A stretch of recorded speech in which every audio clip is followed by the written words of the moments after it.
Alhamdulillahirabbil alamin wa bihi nasta'inu ala umuri dunya waddin.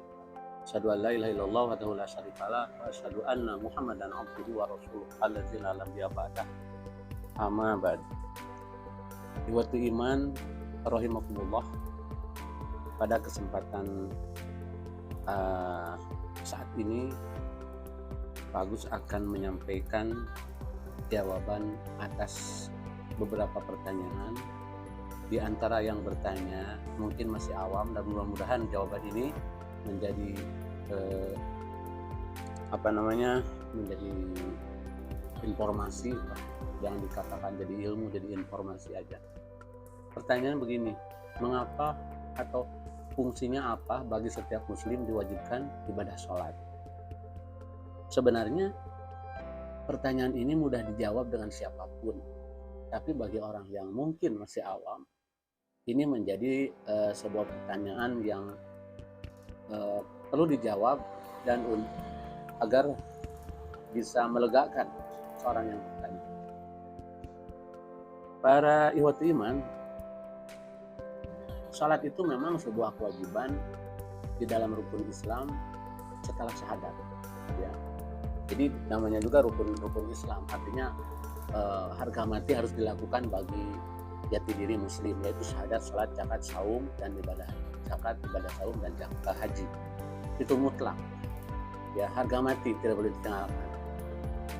Apabila salah satu, apalagi semuanya ditinggalkan, itu bisa terancam dengan ancaman predikat kafir atau kufur. Nah, bagi orang Islam diwajibkan sholat pertama karena diperintahkan oleh Allah Subhanahu wa Ta'ala. Di dalam Al-Quran banyak sekali, baik dalam surat Al-Baqarah atau di mana saja ini perintahnya, ya, seperti dalam Al-Quran dikatakan sholat, keluarkan zakat. Ya. Kemudian dalam Al-Quran ayat-ayat lain, ya, bahwa surat Al-Hasr ayat 7, inna sholata tanha anil utslu ma uhiya minal kitab, ya, wa aqimis sholat inna sholata tanha anil fahsya'i wal munkar. Kemudian surah Al-Baqarah ayat 45, ya, ya ayyuhalladzina amanu ista'inu bis-sabri was shalah innallaha atau innaha lakabiratun illa ala khosyin. Wahai orang yang beriman, mintalah kalian pertolongan kepada Allah dengan jalan sabar dan salat. Sesungguhnya sabar dan salat itu berat kecuali orang-orang yang khusyuk di dalam salatnya. Banyak sekali dalam Al-Quran maupun hadis. Nah, salat itu sebenarnya hakikatnya keuntungannya buat kita, buat hamba Allah. Meskipun sholat itu hak Allah, kita wajib sholat. Tapi yang diuntungkan kembali lagi kepada kita. Karena pada hakikatnya Allah itu tidak pernah bisa diuntungkan, apalagi dirugikan. Meskipun semua manusia di alam dunia ini tidak pernah sholat sama sekali, semuanya bersepakat untuk sholat, Allah tidak akan pernah rugi dan tidak akan pernah berkurang keagungannya. Seperti ketika semua manusia bertakwa, taat kepada undang-undang Allah, tidak ada seorang pun yang kafir, tidak akan bertambah keagungan dan kemuliaan Allah. Karena Allah sudah maha agung dan sudah maha mulia. Nah, seperti itu. Jadi harus untuk kita, untuk diri kita, ya. Di sini Pak Agus akan menjelaskan kenapa seorang muslim diwajibkan sholat, karena ada 5 keuntungan. Yang pertama, bisa mencegah fahsya dan munkar. Ya. Jadi seperti tadi dibacakan dari surat Al-Hasr, utslu ma uhiya ilaika minal kitab wa aqimus sholat inna sholata tanha anil fahsya'i wal munkar. Bisa mencegah. Apabila ada seorang muslim mengatakan, dengan si itu becana sok sholat, anggar suka melakukan fahsya dan munkar, tanyakan apakah sholatnya kurang benar, niatnya kurang baik, dan semuanya. Karena menurut Allah pasti sholat yang benar itu bisa mencegah fahsya dan munkar. Dalam Al-Quran juga dikatakan inna sholat li dzikri, sesungguhnya sholat itu sebuah manifestasi zikir kepada Allah. Jadi zikir itu atau sholat itu merupakan zikir kepada Allah. Sebenarnya sholat Al-Jum'ah dikatakan, ya ayyuhalladzina amanu idza nudiya lis-sholati min yaumil jum'ah fas'au ila dzikrillah, fas'au ila dzikrillah. Ya, penuhilah untuk zikir kepada Allah. Jadi rangkaian sholat yang menurut ulama Syafi'iyah, sholat itu adalah wa taslimu bisalam, wahtimu bisalam. Yang diawali dengan takbir, takbiratul ihram, diakhiri dengan salam salat. Kemudian kata Rasulullah, "Shallu kama ra'aitumuni usolli." Salatlah sebagaimana kalian melihat aku salat. Tentu saja Rasulullah SAW sudah tidak bisa dilihat karena sudah tidak ada. Tapi ini maksudnya adalah apabila kita ingin melaksanakan sholat, kaifiat sholat seperti apa, kita harus mengacu kepada sunnah Rasul. Seperti tadi dikatakan bahwa di dalam Al-Quran dikatakan apa yang dikatakan oleh Rasulullah, tinggalkan apa yang dilarang oleh Rasulullah, kerjakan apa yang dicontohkan. Atiullah wa atiur Rasul. Nah, seperti itu. Jadi sholat yang baik, sholat yang akan berpengaruh kepada 5 hal ini, pertama bisa menjauhkan fahsya dan munkar adalah sholat yang benar-benar dilakukan itu tepat niat dan tepat kaifiat. Tepat niat itu artinya niatnya benar-benar ikhlas karena Allah, tidak ada embel-embelan apa-apa.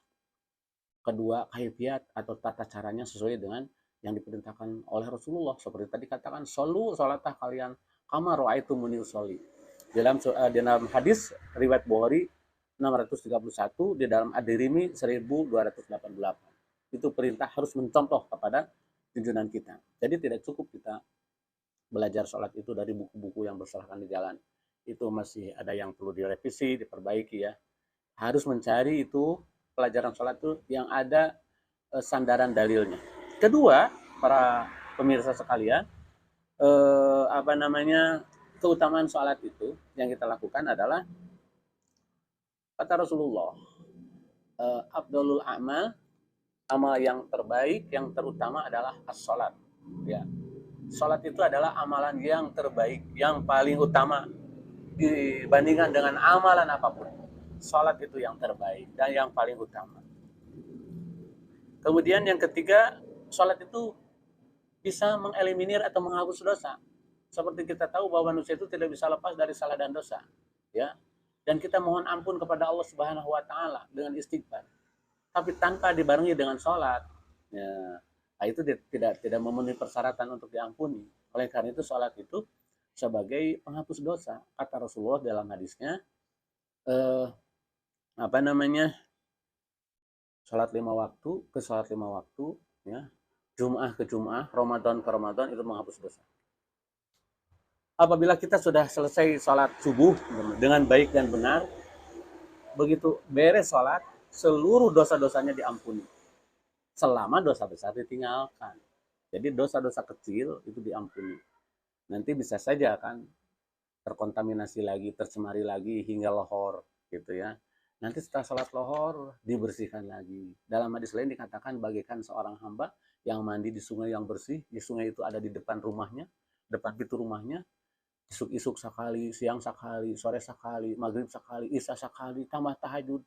Ya, mandi teh terus saputing sampai kali. Rasul bertanya, apakah masih ada kotoran yang tertinggal? Jawabnya tentu saja tidak. Mandi masa sekali sampai cukup asal bersih. Nah, ini 5 kali. Tentu saja tubuh kita akan bersih apabila kita mandi sampai 5 kali. Demikian pula dosa kita apabila dengan sholat yang 5 waktu itu bisa dibersihkan dosa-dosa yang kecilnya. Nah, kemudian nomor keempat, mengangkat derajat. Ya, dalam hal itu dikatakan bahwa hendaklah kalian memperbanyak sujud. Karena orang yang memperbanyak sujud itu akan diangkat derajatnya. Maksudnya banyak sujud itu ya banyak sholat. Banyak sholat. Yang keempat adalah, ini yang luar biasa. Dengan sholat bisa menemani kita dengan Rasulullah SAW di surga. Amin ya Allah ya Rabbal Alamin. Ada sebuah riwayat dari seorang sahabat yang bernama Rabi'ah bin Ka'ab al-Aslami. Beliau suka membawakan air, bejana air kepada Rasulullah untuk wudhunya kangjeng Nabi. Pada satu saat Nabi Muhammad Rasulullah SAW bertanya kepada Ka'ab, Ka'ab, apa yang engkau pinta kepadaku dalam dunia atau di dunia dan akhirat? Kata Ka'ab, tidak ada ya Rasulullah. Yang perlu dipinta kepada Rasulullah hanya satu saja. Apa Ka'ab? Aku ingin menemanimu di surga. Rasulullah tersenyum. Ada lagi Ka'ab selain itu? Tidak ya Rasulullah. Hanya itu. Aku ingin bersamamu di surga, menemanimu di surga. Karena di dunia pun Ka'ab itu senantiasa berkata Rasulullah, menyediakan air wudhunya dan sebagainya. Kata Rasulullah, wahai Ka'ab, perbanyaklah sujud. Perbanyaklah sujud. Maksudnya, perbanyaklah sholat-sholat sunat selain sholat fardu. Oleh karena itu, selain sholat fardu yang 5 kali sehari semalam itu, kata Rasulullah, perbanyaklah sholat-sholat yang lain. Sholat duha, tahajud, ya, qabliyah, ba'diyah, dan lain sebagainya. Sholat-sholat yang ada hadisnya yang sahih. Amalkan, kata Rasulullah. Ya, Oleh karena itu cita-cita kita ingin masuk surga, dekat bertetangga dengan Rasulullah akan tercapai. Jadi luar biasa sekali. Bahkan orang yang tidak sholat, kita kata Rasulullah, ya pembeda muslim dan kafir itu adalah sholat. Bainal kufri ya, wal muslimi, perbedaan kafir dan muslim itu tarikus sholat, meninggalkan sholat. Apabila orang meninggalkan sholat, kafir. Man taroka sholatan mutamidan faqad kafara biharon. Siapa yang meninggalkan sholat, tidak pernah sholat, jangan diragukan lagi, dia seorang kafir. Maksudnya sebuah